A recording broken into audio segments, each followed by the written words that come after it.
Alô?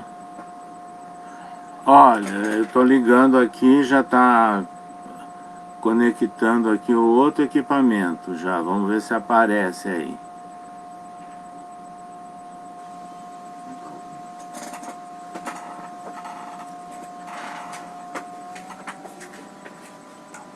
Tá ao vivo na minha tela, tá aparecendo como ao vivo.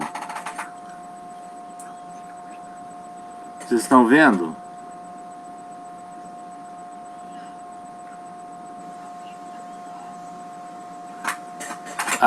Alô? Posso começar? Posso começar agora? Então tá bom, obrigado. Então tá ótimo. Então deu certo agora com esse equipamento. Tá, ainda bem. Então, eu gostaria de iniciar essa live aos amigos, né, frequentadores, colaboradores do Centro Espírita Vovô Nestor de Campinas. Saudamos a todos os internautas e pedimos desculpas, né, pelo atraso, mas nós estávamos durante todos esses minutos aí resolvendo um problema técnico e apenas no terceiro equipamento é que nós conseguimos entrar no ar utilizando imagem e som, né, porque estava apenas utilizando a imagem. Então agora é interessante nós lembrarmos que nós tivemos no Centro Espírita Vovô Nestor de Campinas, há quase 5 anos atrás, acompanhado do Rubens Toledo e de outros companheiros, e onde nós até gravamos uma entrevista, né, para um programa dele. E o tema que foi sugerido para nós falarmos nessa oportunidade é a trajetória espiritual de Emmanuel, e que tem a ver, sem dúvida nenhuma, né, com um livro que nós acabamos de lançar pela editora O Clarim, né? Foi inclusive nessa semana o lançamento desse livro, Emmanuel, Trajetória Espiritual e Atuação com Chico Xavier. Uma capa muito bonita, a capa, né? É muito representativa, e que fizemos um lançamento online com os dirigentes da casa editora O Clarim. Pois bem, para falarmos de Emmanuel, nós gostaríamos inicialmente de dizer que a sua figura, né, e os seus textos nos chamaram a atenção desde a nossa adolescência. Nós já éramos espíritas, né, e apreciávamos a leitura e tínhamos interesse nos livros psicografados por Chico Xavier. Então isso foi muito importante, que nós começamos a ler na adolescência o livro Consolador, A Caminho da Luz, e logo depois os romances históricos, né, assinados pelo autor espiritual. E ao longo da nossa trajetória de vida, né, que já são aí 56 anos, né, de atividades efetivas no movimento espírita, nós sempre nos estudos, nas palestras, nas campanhas, nos eventos, sempre que possível nós estávamos divulgando a obra psicográfica de Chico Xavier.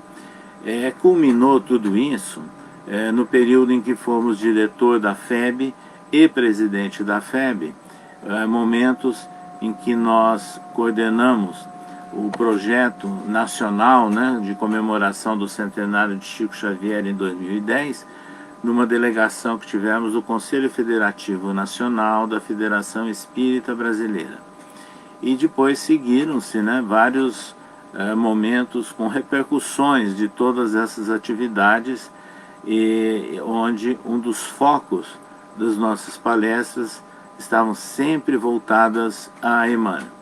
E começaram a surgir, né, as pessoas, os companheiros, que nos sugeriam: por que você não escreve sobre Emmanuel? Escrevemos sim vários artigos, mas quando sentimos que havia necessidade de escrever algo mais e talvez um livro, aí nós tivemos que resolver primeiramente alguns impasses, eu diria, de ordem assim mental, né? De elaboração mental. E nesses impasses era qual o foco, né? Qual a prioridade que nós daríamos na elaboração do livro, na seleção de textos. Então nós nos lembramos de Allan Kardec, na apresentação do Evangelho segundo o Espiritismo, quando ele define que o objetivo do Evangelho seria o ensino moral. Quando nós trabalhamos com o livro Epístolas de Paulo à Luz do Espiritismo, que também foi publicado por O Clarim, nós também vivemos a mesma situação e centralizamos nos estudos das Epístolas de Paulo o ensino moral, porque muitas daquelas informações registradas por Paulo tinham a ver às vezes com querelas e com o contexto da época, que nós deixamos de lado, mas fomos então focalizar o ensino moral. E essa foi também a nossa preocupação com o livro Emmanuel. E o outro detalhe, o outro parâmetro, é evitar as chamadas curiosidades, que circulam abundantemente no movimento espírita. E como nós tivemos a feliz oportunidade de conhecer Chico Xavier e de visitá-lo durante as décadas de 1970, 1980 e começo de 1990, junto sempre com a esposa e com amigos, nós abeberamos de perto, né, os exemplos de vida e também as informações que surgiam de Chico Xavier. Ele sempre solicitava que nós ficássemos próximos a ele para ouvir as conversas, as orientações dele, e às vezes até ele parava e nos dirigia diretamente algum comentário. Então nós tivemos esse momento de felicidade. Mas, com base em tudo isso, nós nos lembramos de Dona Nena Galves, que foi anfitriã de São Paulo durante décadas, né, de Chico em São Paulo durante décadas. E ela e seu marido, Francisco Galves, fundaram e dirigem o Centro Espírita União, no bairro de Jabaquara, em São Paulo. E ela escreveu, não faz muito tempo não, que hoje nós temos que tomar muito cuidado com aquelas informações do Chico me disse. O Chico me disse, mas não há gravação, não há testemunha e o texto não foi publicado enquanto o Chico estava encarnado. Então nós usamos todos esses parâmetros para selecionar o material, o que nós iríamos utilizar no livro. Então nós, sem dúvida nenhuma, centralizamos nos biógrafos clássicos de Chico Xavier. Quem são os biógrafos clássicos de Chico Xavier? Aqueles que conheceram de perto, conviveram com Chico, né, nos tempos de Pedro Leopoldo, na época da elaboração das suas grandes obras, e também no período inicial da tarefa dele lá em Uberaba. Aí nós temos que citar, sem dúvida nenhuma, Clóvis Tavares, Ramiro Gama e Elias Barbosa. Todos os três extremamente amigos e muito fiéis a Chico Xavier, e o detalhe é que publicaram os dados biográficos e informações enquanto o Chico estava encarnado também, né? Isso é muito importante. E os textos de Emmanuel. Então vamos começar lembrando que no romance histórico há 2000 anos, Emmanuel faz o registro bastante sofrido, ele diz, né, de uma existência dele como senador romano, o senador Públio Cornélius Lentulus, que foi contemporâneo de Jesus. E essa saga, ela é desenvolvida, né, em todo o enredo, de maneira que aparece a doença da sua pequena filha, Flávia, né, que teve diagnosticada a chamada lepra infantil, e o senador foi orientado por um amigo, colega de Senado, que procurasse o imperador Tibério para que ele tivesse uma designação, uma tarefa oficial, podendo se ausentar do Senado, em uma outra região que seria um clima mais propício para o tratamento da pequena Flávia. E foi o que aconteceu. Tibério designou como um legado para a Judéia. E lá estando, ele estabeleceu residência próximo ao Mar da Galileia, lembrando que as autoridades romanas não moravam em Jerusalém, né? E é nessas condições que a esposa do senador, a Lívia, bastante aflita com a situação da filha, e a sua serviçal chamada Ana, percebendo, né, esse cenário, esse estado de coisas, convidou-a para que fosse conhecer um homem que estaria curando e fazendo, nas suas andanças pela região, muitas pregações interessantes. E um dia lá foi Lívia, tirando as suas vestes de aristocrata, acompanhando a serviçal Ana, e veio a conhecer Jesus. E ficou extasiada, né, pela figura, pelos ensinos de Jesus. Informou ao marido, sugerindo que ele fosse conhecer Jesus, e ele não aceitou, porque, afinal de contas, ele era uma autoridade romana, né?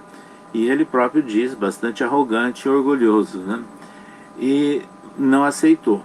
Mas um dia, dada a insistência de Lívia, ele sai no final de tarde à procura, andando nos locais em que Jesus costumava comparecer.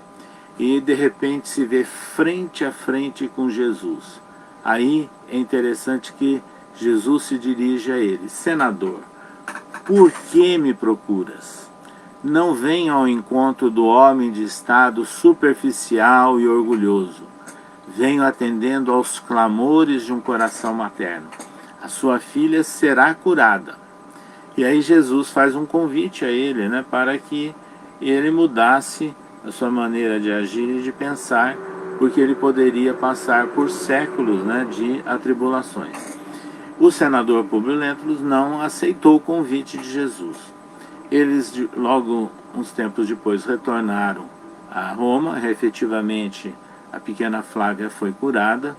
E lá em Roma ele ficou muito descontente, porque a sua esposa, a Lívia, prosseguia, né, seguindo a serviçal Ana e fazendo participações, encontros com os seguidores de Jesus na capital romana. E foi nessas condições que um dia ela foi presa, né, por uma devassa feita por guardas imperiais, e ela simplesmente não retornou em casa. E o senador ficou sem saber o que estava acontecendo, onde ela estaria, ele não sabia. E o tempo passou, e naquela sequência de poucos dias, houve um grande festejo promovido pelo então imperador Nero, no Circo Máximo de Roma, né? E lá, no final da festividade, foram levados ao sacrifício alguns prisioneiros, como era hábito, né, no período do imperador Nero.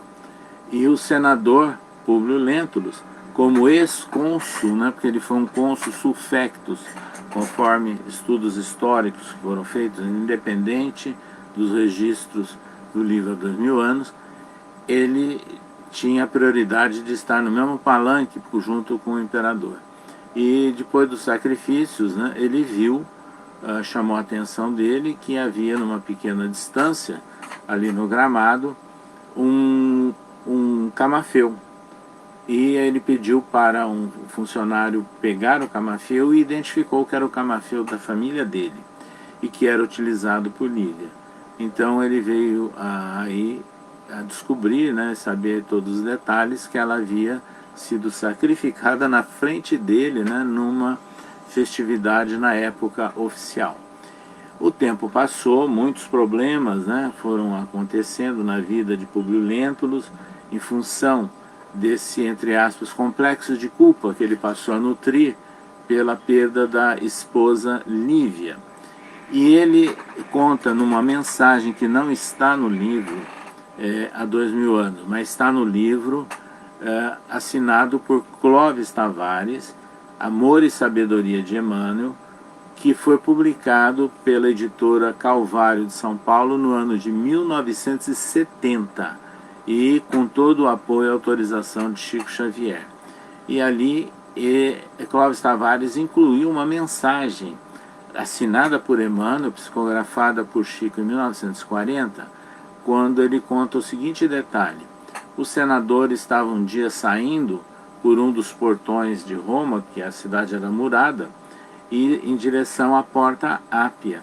E ali ele viu um aglomerado de pessoas e ele pediu para parar e queria conversar, ver o que estava acontecendo. E informaram que era um profeta judeu. Era Paulo, né, que estava naquela condição da custódia líbera, né, preso em Roma, mas com a liberdade de andar durante o dia acompanhado de um soldado romano. E ele estava naquele momento falando para simpatizantes. Aí Paulo se dirigiu ao senador, estabeleceram um diálogo e ficou registrado que Paulo deu muita atenção ao senador, que estava com o coração amargurado, desgostoso, né, pela recente perda de sua esposa. Então esse fato é marcante e ele tem a ver com outros episódios e desdobramentos que nós vamos contar. A vida do senador se prolongou, ele retornou à Judéia numa outra tarefa oficial, acabou sendo vítima também de uma vingança, enceguecido, não é?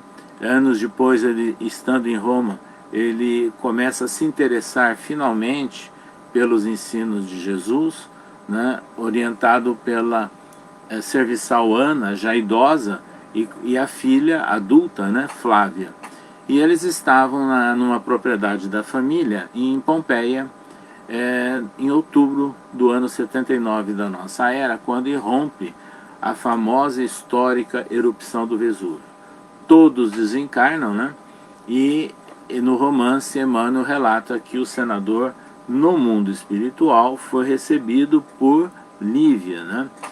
E que era, na verdade, né, uma paixão da vida dele, que houve uma interrupção desse relacionamento durante a vida deles. Pois bem, uma outra mensagem, não presente em há 2000 anos, mas naquele livro Amor e Sabedoria de Emmanuel, também psicografada por Chico Xavier, Neio Lúcio informa que naquela recepção no mundo espiritual, na sequência, o espírito desencarnante do senador Públio Lentulus foi, na verdade, acolhido e amparado pelo espírito Paulo de Tarso, que também já havia desencarnado, e que o apóstolo Paulo se dedicava ao atendimento de espíritos muito inteligentes e que teriam condições, né, de serem integrados nessa tarefa relacionada com o Cristo. Então veja, outro fato importante estabelecendo uma relação entre Emmanuel, ainda na personagem do senador Públio Lentulus, no encontro encarnado, no outro encontro já desencarnado, mas com Paulo de Tarso. Nós vamos daqui a pouco retomar esse assunto. O romance seguinte, histórico, 50 anos depois, faz jus ao título, porque acontece exatamente 50 anos após a erupção do Vesúvio. E registra que no ano 131 da nossa era, no mercado da cidade de Esmirna, né, na época Ásia Menor, atualmente Turquia, um escravo grego foi adquirido por um patrício romano e levado para a capital. Esse escravo se chamava Nestório. E também localizaram o filho dele, Ciro, que também tinha sido escravizado. No ambiente novo, eles foram levados à família de um grande patriarca romano, muito ligado ao imperador, chamado Neio Lúcio. É o mesmo espírito que depois vem a escrever pelo Chico Xavier, que já tinha uma certa idade. Mas os dois escravos gregos foram alocados na residência do filho de Neio Lúcio, de Ovídio Lúcio. E ele, percebendo a sabedoria, né, de Nestório, porque ele tinha cultura, embora tenha sido escravizado pela sua origem grega no embate da época, ele foi designado então pelo Elvídio, para orientar a educação da filha dele, que era chamada Célia Lúcius. E ali então, não apenas Nestório, mas também o seu filho Ciro, transmitiram muitas informações culturais a Célia, mas também, como eles já eram cristãos, informaram sobre os ensinos de Jesus, e ela se sensibilizou com todas as informações. O dia que Elvídio Lúcius e sua esposa tiveram conhecimento que ambos eram cristãos e que haviam influenciado a filha, eles providenciaram a prisão do pai e do filho. Então, Nestório e Ciro foram presos, julgados e condenados à morte ao sacrifício, né? E aí encerra a presença da participação de Emmanuel reencarnado como Nestório.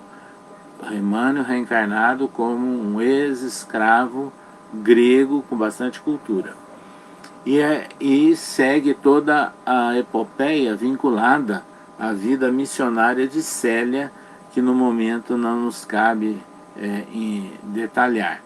E que ela se dirigiu a Alexandria, né, teve que fugir do ambiente doméstico, e lá foi uma grande ceareira, né, num tipo de um mosteiro utilizado por cristãos, e utilizando vestes de homem. Foi assim que ela conseguiu se esconder e viajar, e adotando a personagem, o nome de Irmão Marinho. Pois bem, aí surge um terceiro romance histórico de Emmanuel, Ave Cristo. Nesse romance, o enredo acontece no final do século II e começo do século III da nossa era, e tem o início em Roma, focalizando a família de um rico aristocrata romano chamado Quinto Varro, que foi vítima de perseguições, de traições, acabou perdendo todo o seu prestígio e teve que fugir, se esconder para não ser assassinado. Por amigos, ele foi levado a uma embarcação que iria se dirigir às Gálias. E lá ele conheceu, nessa embarcação, um senhor de idade, em torno de 70 anos já, chamado Apio Corvino, que tinha vindo das Gálias, era já cristão e tinha vindo das Gálias para obter apoio, né, às suas atividades. Mas na embarcação ele foi informado por um amigo, um confidente, de que havia um plano que ele seria assassinado na embarcação, e que ele foi colocado exatamente naquela viagem para sair de Roma e para o crime que seria cometido não despertar atenção. E esse amigo dele, não conhecendo Apio Corvino, mas vendo aquele senhor de idade, sugeriu um dia, né, que ele ficasse no lugar, trocasse o lugar com Apio Corvino. E naquela noite, aqueles assassinos que estavam presentes na embarcação golpearam Apio Corvino, pensando que estavam matando, na verdade, Quinto Varro. E as coisas passaram por aí, foi recomendado, o corpo foi jogado no mar, e Quinto Varro, ele usou as vestes depois do Apio Corvino, e foi recomendado por esse amigo para se esconder na embarcação. E assim ele desembarca nas Gálias e se dirige à cidade de Lyon, exatamente onde Apio Corvino havia se destacado como um grande ceareiro e pioneiro das ideias do cristianismo. Ele adota ali o nome, né, de Irmão Corvino.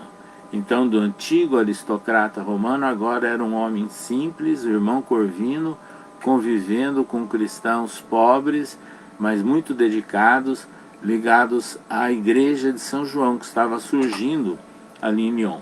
Nós tivemos a oportunidade, em nossas viagens, de conhecer todas essas regiões que nós citamos até agora, e com ruínas, né, dessas edificações ou desses monumentos.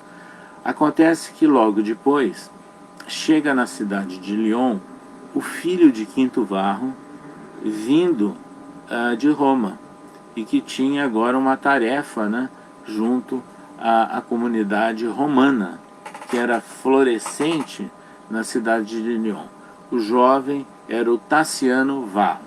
E logo depois, a pequena filha dele, Blandina, ficou adoentada e procuraram vários recursos e receberam a informação de que havia um pessoal ali naquela região de Lyon que fazia alguns tratamentos alternativos e que tinham conseguido curar pessoas. E foi assim que eles entraram em contato, outra vez, com um escravo de origem grega, liberto, que havia chegado em Lyon, chamado Basílio, vindo de uma das ilhas do Mediterrâneo. E Basílio estava acompanhado de uma filha adotiva chamada Lívia. Ambos se vincularam ali ao cristianismo, né? Quinto Varro, na personalidade de irmão Corvino, havia já desencarnado, sacrificado, e Basílio e sua filha passam a atender a pequena Blandina, que efetivamente foi curada. Passado algum tempo, Tassiano Varro veio a saber que Basílio e Lívia eram cristãos e foram denunciados como tal. Basílio foi sacrificado. Então, mais uma vez, aí presente a personalidade bastante conhecida, o senador Públio Lentulus, reencarnado outra vez como um escravo liberto de origem grega, sábio, ligado ao cristianismo, chamado Basílio, e agora com uma filha adotiva chamada Lívia. Ele foi sacrificado e Lívia sofreu torturas e perseguições, quase se tornou cega e precisou fugir para não ser morta, né, pelos sequazes.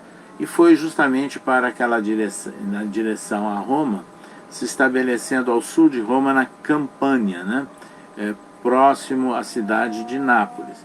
Lá ela fez contato com os cristãos, né, e adotou um menino que havia nascido há pouco tempo, que recebeu o nome de Quinto Celso.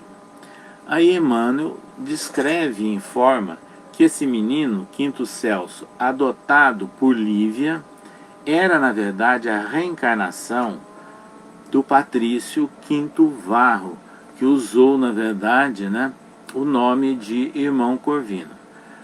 Passa-se o tempo, ela desencarna, né, e chega ali naquela região, justamente Tassiano Varro, a sua filha Blandina e outros que foram fazer uma viagem de passeio, de lazer em toda aquela região, e eles se conheceram e por alguma razão se interessaram e adotaram o pequeno Quinto Celso.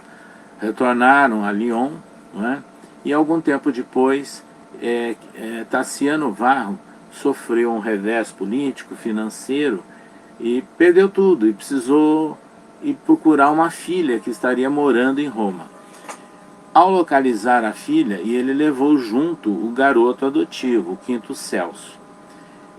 Ele não foi recebido pela filha, porque os guardas, né, da casa grande identificaram que eram pessoas suspeitas, vestidas com andrajos, né, e ele insistiu, quis se identificar. Aí chamaram guardas, ele foi detido e depois, estando detido, foi identificado já como seguidor do cristianismo, e também havia se transformado em cristão. E Quinto Varro e seu filho Quinto Celso foram levados agora ao já existente Coliseu, onde um certo dia foram sacrificados no grupo de cristãos. Aí o interessante é que, sem saber, né, Tassiano estava ajudando o seu filho adotivo, Quinto Celso, que levou informações do cristianismo, né, ao pai adotivo, sem saber que era o próprio pai reencarnado. E aí um grupo de cristãos foi sacrificado no Coliseu, e com aquela fé, com aquele destemor deles, né, entoaram no final aquele famoso hino, Ave Cristo, os que vão viver para a eternidade te saúdam. E exatamente é isso que serviu de mote, né, de título para o livro, Ave Cristo. Então esse livro é muito bonito, É um livro que sensibilizou muito o médium Chico Xavier, e nós relatamos, né, no livro outros detalhes, outras informações relacionadas com esse fato. Dando um salto na história, Emmanuel escreveu o livro Renúncia, e o enredo ele se desenvolve no reinado de Luís XIV, o rei francês, que havia se casado com uma fidalga espanhola que levou sua corte também para Paris. Nessa condição, estava lá a família Villamil, não é? E que tinha uma jovem chamada Madalena Villamil, e que veio a se namorar com um descendente de irlandês da família Davenport, que morava ali em Paris também. E tiveram uma filha, e que se chamou Alcione. E foi exatamente essa menina, Alcione, que passou a ser o personagem central do romance Renúncia. Belíssimo, uma obra de grande sentimento, registrada por Emmanuel. Acontece que Madalena Villamil, com a sua pequenina Alcione, tiveram que fugir de Paris em função de perseguições, de muitos problemas, né? E foram aportar numa pequena cidade do interior da Espanha, que é chamada Ávila. E lá começaram a frequentar a igreja de São Vicente e ficaram sentindo uma forte simpatia com o pároco, Padre Damiano. Outra vez, a reencarnação do senador Públio Lentulus. O Padre Damiano deu toda a atenção a Madalena e principalmente a menina Alcione, orientando-a nos passos do cristianismo e falando sempre das epístolas de Paulo, sempre citando. Ele era um grande admirador de Paulo. A história prossegue, e que não compete agora nós detalharmos, porque nós já centralizamos a figura do senador reencarnado como o Padre Damiano, né? E depois há um belíssimo enredo, uma autêntica epopeia, né, relacionada com a vida de renúncia de Alcione. Mas nós queremos destacar agora que Emmanuel também escreveu um romance histórico chamado Paulo e Estevão. E nesse romance, Emmanuel não é personagem, porque lembrando que Paulo viveu mais ou menos do ano 1 da nossa era até o ano 67 da nossa era. E nesse período, né, Públio Lentulus estava encarnado numa outra situação bem descrita no romance há 2000 anos. Mas por que ele escreveu essa obra? Lembramos agora do encontro do senador com o profeta judeu às portas, né, de Roma, né, em direção à Via Ápia, onde ele se sensibilizou com a figura de Paulo, e depois de desencarnado na erupção do Vesúvio, o espírito, né, Públio Lentulus, foi também amparado e acolhido pelo espírito Paulo de Tarso. Então, e depois estabelece-se, né, uma grande ligação, um grande interesse e admiração do espírito que nós conhecemos como Emmanuel com Paulo de Tarso.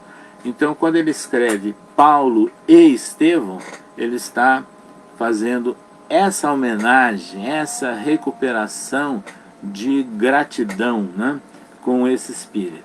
E na apresentação ele já deixa claro, sem Paulo não haveria cristianismo. E realmente é verdade, porque foi o principal divulgador da mensagem de Jesus e criando os primeiros agrupamentos dos seguidores de Jesus em todo o entorno do mar Mediterrâneo.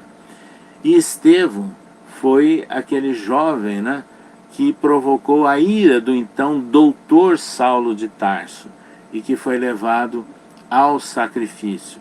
Então, Estevão se tornou primeira vítima do cristianismo e o doutor Saulo de Tarso o primeiro algoz.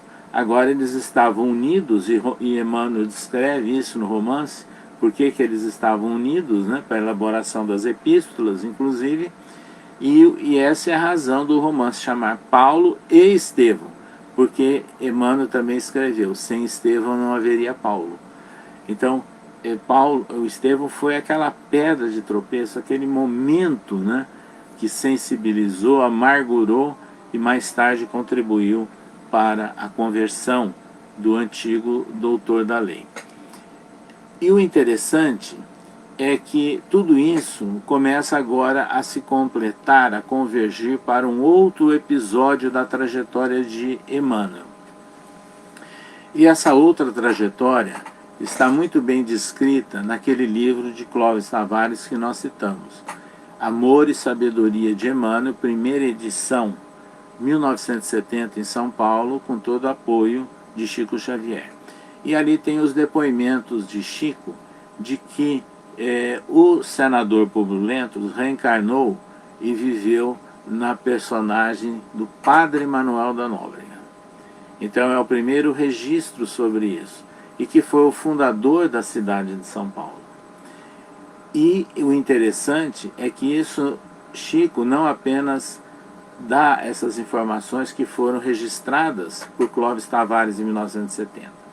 No ano de 1971, num dos pinga-fogos da antiga TV Tupi de São Paulo, o repórter Almir Guimarães fez essa pergunta a Chico se ele confirmava, né, que Padre Manuel da Nóbrega teria sido Emmanuel. E ele respondeu afirmativamente e deu detalhes, né, sobre a fundação da cidade de São Paulo. Mais à frente, em maio do ano de 1973, quando Chico Xavier recebeu o título de cidadão paulistano, então vejam, num grande ambiente público, no ginásio de esportes, lotado e televisionado ao vivo, Chico recebeu o título de cidadão de São Paulo, título honorário, e no seu discurso ele informa mais uma vez que Emmanuel, ou o antigo senador Publio Lentulus, reencarnou nessa personagem do Padre Manuel da Nóbrega, e aí ele descreve detalhes, né, da fundação da cidade de São Paulo. Então nós gostaríamos de dizer que o Padre Manuel da Nóbrega estudou na universidade, nasceu em Portugal, estudou na Universidade de Salamanca, filosofia, depois direito também na Universidade de Coimbra, e se interessou e ingressou na ordem dos jesuítas e se tornou, portanto, um clérigo bastante culto. E o rei Dom João III designou-o para acompanhar a equipe do primeiro governador-geral do Brasil, Tomé de Souza. Queria lá na antiga colônia, né, para estabelecer uma boa representação do governo português. E eles param na região que nós conhecemos hoje como Salvador, e lá eles fundaram a cidade de São Salvador, 1549, que veio a ser a primeira capital da colônia. Nessa condição, o Padre Manuel da Nóbrega inicia o seu trabalho, né, junto a portugueses, junto a indígenas, porque ele teve a delegação do rei Dom João III de estabelecer as bases da educação naquela colônia. E, algum tempo depois, ele desce pelo litoral e chega à mais antiga cidade brasileira, São Vicente, hoje, né, litoral do estado de São Paulo. Faz um trabalho similar, utilizando também os seus conhecimentos de jurista, de religioso, de educador, né, junto a portugueses e indígenas, e um dia ele sobe a Serra do Mar e chega, né, no alto do Planalto de Piratininga, onde existiam várias tribos, né, e aldeias indígenas, principalmente Tibiriçá, e que não eram, na verdade, agressivas. E ele começa a preparar-se para fundar uma escola, né, no alto do Planalto de Piratininga, atendendo, portanto, aquele projeto de estabelecer as bases da educação na colônia. E aí vem um detalhe, ele funda o Colégio São Paulo, que era muito simples na época, né? E escolhe o dia da fundação, 25 de janeiro de 1554. Por que 25 de janeiro? Porque era o dia que a Igreja Católica comemorava a conversão de São Paulo. Então ele começa homenageando o apóstolo Paulo, fundando um colégio com o nome dele, e no dia que era comemorado a data da sua conversão. Esse colégio é que deu origem à cidade de São Paulo. Então o padre Manuel da Nóbrega, oficialmente, é historiado e é reconhecido como fundador de São Paulo. E aí vem um detalhe importante, né? Porque graças ao padre Manuel da Nóbrega, que é o Emmanuel, ou senador Públio Lentulus reencarnado, nós temos hoje a maior cidade não só do Brasil, mas de todo o hemisfério sul, homenageando o apóstolo Paulo. E o estado de São Paulo, né, homenageando o apóstolo Paulo. Então esses fatos são realmente marcantes. E há muitos casos, muitas outras informações presentes lá no livro que não haveria tempo suficiente para a nossa abordagem nesta palestra virtual. Mas Emmanuel era, acima de tudo, o pai espiritual de Chico. E isso ele reconheceu e respondeu também numa pergunta feita no Pinga Fogo de São Paulo em 1971, quando ele chama Emmanuel de um autêntico pai espiritual. E foi exatamente esse o trabalho de Emmanuel, desde aquele momento inicial lá do açude de Pedro Leopoldo, quando Chico, com 21 anos de idade, já com 4 anos de exercício da mediunidade, veio a saber que Emmanuel era o seu orientador quando ele aparece e dialoga com Chico. E aí ele deixa muito claro ao jovem Chico Xavier que a tarefa dele deveria ser sempre fiel a Jesus e a Kardec. E se ele um dia se distanciasse de Jesus e de Kardec, que Chico o desprezasse, mas ficasse com Jesus e Kardec. Aí Chico, atônito, né, com todas aquelas informações que ele não imaginava, e continuou pedindo mais recomendações, e Emmanuel deu aquela clássica recomendação repetida 3 vezes, né, e simplificando: disciplina, disciplina e disciplina. Ao longo de toda a sua vida mediúnica longa, né, 75 anos de trabalho, Emmanuel orientou Chico em toda a prática. E não apenas escreveu muitos livros, né, assinados por ele, como também ele era o responsável pelos demais autores espirituais que escreveram pela psicografia de Chico. Foi Emmanuel que apresentou André Luiz a Chico Xavier, por exemplo, em 1941, preparando-o depois num processo de afinização até surgir o livro Nosso Lar.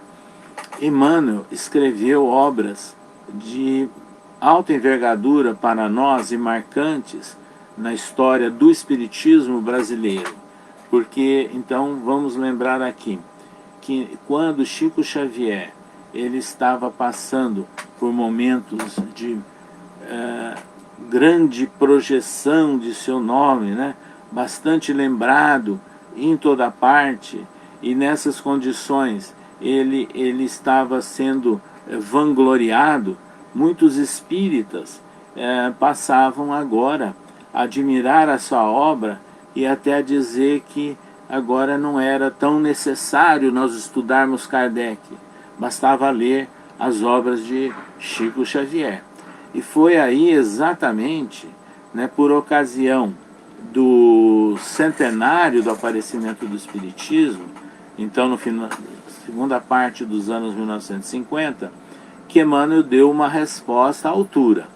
Pela psicografia de Chico Xavier, ele passou a escrever livros que homenageavam as obras básicas de Kardec. Então surge, por exemplo, o livro Religião dos Espíritos, homenageando o livro dos Espíritos. Depois surge o livro Seara dos Médiuns, homenageando o livro dos Médiuns. Depois surge o Livro da Esperança, destacando a importância do Evangelho segundo o Espiritismo. depois surge justiça divina, né, fazendo um destaque à obra O Céu e o Inferno. E o interessante é que além desse apego, né, dessa homenagem a Kardec, também a fidelidade a Jesus fica marcada nas obras assinadas pelo Espírito Emmanuel. Porque, vejam, ele se preparou ao longo das várias vidas, eu diria, se preparou durante ao longo de 18 séculos, né? Desde aqueles momentos do senador Públio Lentulus até os momentos prévios à reencarnação de Chico Xavier, onde ele passa a ser o seu orientador, onde ele foi se aproximando do cristianismo, passando por vários martírios, inclusive, estudando, refletindo, porque ele viria dar um norte, né, ao movimento espírita brasileiro com base em Allan Kardec. Basta nós olharmos a terceira parte do Livro dos Espíritos, das Leis Morais, ou o livro O Evangelho segundo o Espiritismo, que no seu capítulo 6 fala do Cristo Consolador. Emmanuel passa agora a escrever pela psicografia de Chico livros que fazem comentários sobre versículos do Novo Testamento. E aí isso é muito importante. Se iniciou com o livro Caminho, Verdade e Vida.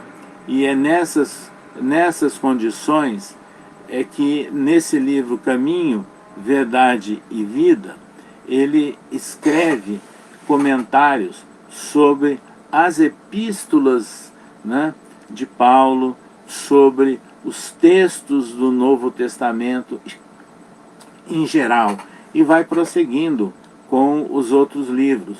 Fonte Viva, no livro Vinha de Luz, Pão Nosso, Ceifa de Luz, 5 livros editados pela FEB, mais 4 outros livros editados por outras editoras.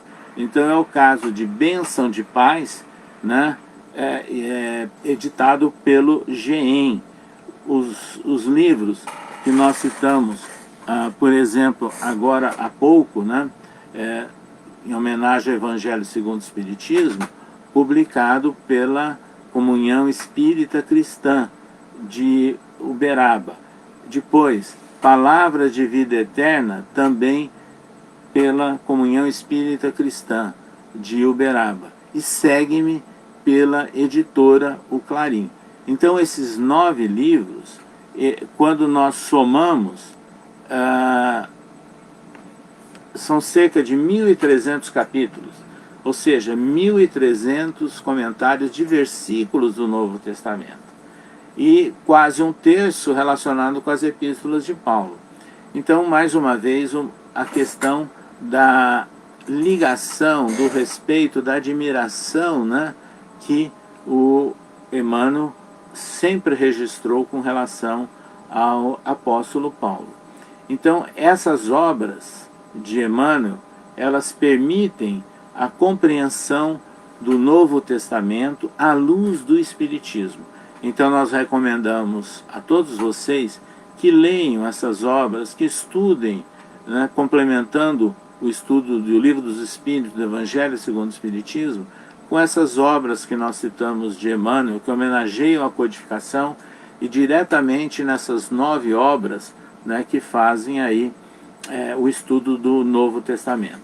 E assim, né, nesse conjunto de obras assinadas pelo Espírito Emmanuel e mais outras, né, que ele orientou também e escreveu, é que nós podemos dizer com a maior tranquilidade que Chico Xavier é um divisor de águas na história do movimento espírita do Brasil.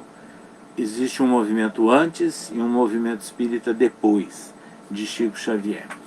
No livro nós escrevemos e contamos alguns casos interessantes, né, desses diálogos com Chico Xavier, onde de permeio aparece também a figura de Emmanuel. E que nem caberia nós ficarmos lembrando agora, porque daria margem a uma outra palestra. Mas gostaríamos de destacar que a personalidade de Emmanuel, ela continua presente, nos chamou muita atenção, inclusive após a desencarnação de Chico Xavier.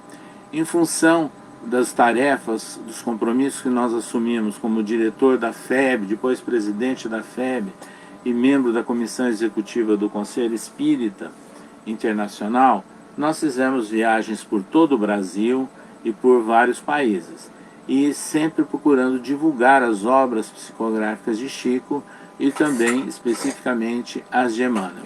Então nós gostaríamos de destacar que o Conselho Espírita Internacional, no momento que o Nestor Mazotti ainda era o seu secretário-geral, foi criada uma editora, a Edicei, que providenciou a tradução de livros do Chico para o francês e depois para vários idiomas. E foi nesse instante que já tinham disponíveis obras do Chico em francês, que um amigo que nós já tínhamos, residente na cidade de Minsk, em Belarus ou Bielorrússia, chamado Spartak Severin, se dispôs e fez a tradução de obras de Chico do francês para o russo, que era a especialidade dele de fazer legendas, de filmes para exibição no idioma russo. E assim, no mês de novembro do ano de 2009, nós comparecemos em Minsk, lá em Belarus, junto com a nossa esposa Célia, com a Elza Rossi, do Reino Unido, também membro da Comissão Executiva do SEI, para lançamento de livros do Chico, inclusive do Há 2000 anos, em russo. Então foi uma grande emoção para nós, num ambiente totalmente diferente, uma etnia, completamente diversa dessa reinante em nosso país, predominando o tipo do russo branco, eles saboreando e comprando, adquirindo, folheando os livros psicográficos de Chico Xavier em russo. No ano de 2010, nós estávamos como coordenador nacional do todo o trabalho de comemoração do centenário de Chico por delegação do CFN e da FEB. E entre essas atribuições, tinha também a questão de restauração das edificações históricas da Fazenda Modelo, onde trabalhou o Chico Xavier. E lá há uma salinha, que era na parte de baixo da residência do administrador da época da Fazenda e chefe do então datilógrafo Chico Xavier, Dr. Rômulo Joviano. E ele havia designado, separado uma sala para que Chico, num momentos de intervalo, de refeição, ele ali descansasse e usasse como bem entendesse. E foi exatamente ali que Chico psicografou o romance Paulo Estevão. Veja que fato interessante. A obra-prima da psicografia de Chico Xavier foi psicografada numa salinha da Fazenda Modelo. E isso, inclusive, serviu de justificativa quando nós dialogamos e negociamos junto à Universidade Federal de Minas Gerais, que é propriedade de toda aquela área, para que fosse criado o Espaço Cultural Chico Xavier, usando aquela salinha como pretexto. E isso foi inaugurado no dia 13 de março do ano de 2010, com a presença de muitas autoridades, dos dirigentes da Universidade Federal de Minas Gerais, do presidente da União Espírita Mineira, do Nestor Mazotti, que era o presidente da FEB. Então foi um evento marcante, Então o Espaço Cultural Chico Xavier, na Fazenda Modelo, que pertence à Universidade Federal de Minas Gerais, tem esse nome em função do romance Paulo Estevão, que ali foi escrito por Emmanuel pela psicografia de Chico Xavier. Muitos fatos também aconteceram, históricos, entre aspas, de coincidência também, nessa relação com Emmanuel. Nós íamos muitas vezes, dando apoio ao Centro Espírita Luiz Gonzaga, de Pedro Leopoldo. E numa dessas viagens, um filho nosso, chamado Flávio, nos chamou a atenção, dizendo: pai, aquela tela lá do Emmanuel, ela está com fungo, e ela pode ser perdida em função disso. Então, ele nos chamou a atenção, nós constatamos, e conversamos e falamos com a dirigente Célia Diniz, e pedimos autorização, e ela aqueceu, de nós levarmos aquela tela para São Paulo, uma firma especializado em restauração e que foi feita a restauração da tela e colocando uma moldura adequada para a conservação.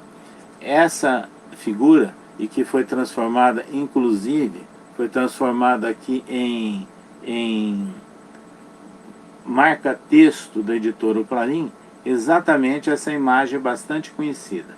Qual a origem dessa tela?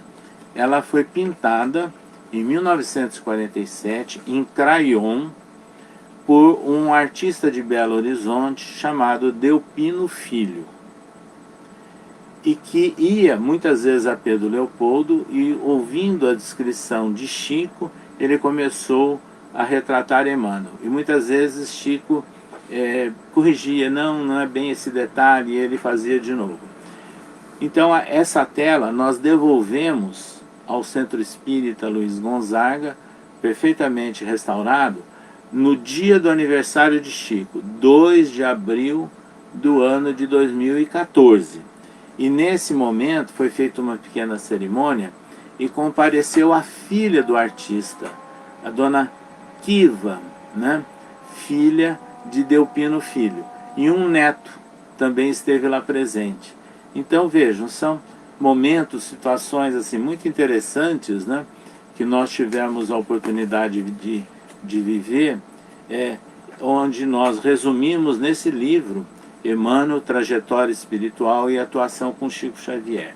E nós deixamos a todos vocês, amigos, internautas, colaboradores e dirigentes do Centro Espírita Vovô Nestor de Campinas, o nosso abraço fraterno e também a nossa sugestão para que estudemos Espiritismo, para que valorizemos as obras básicas de Allan Kardec, mas que também possamos desdobrar todos aqueles conhecimentos utilizando as obras perfeitamente coerentes, psicografadas por Chico Xavier e orientadas pelo seu pai espiritual Emmanuel.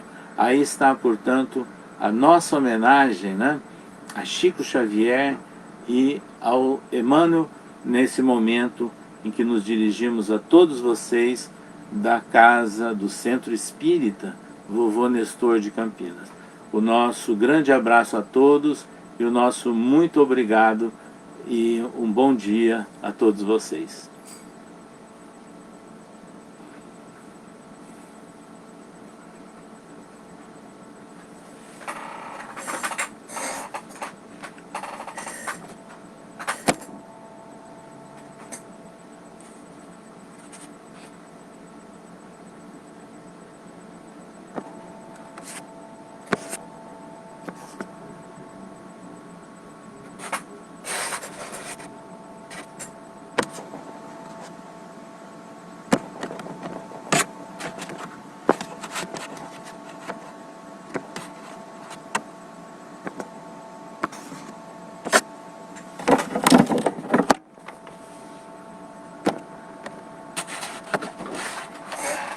Desliga.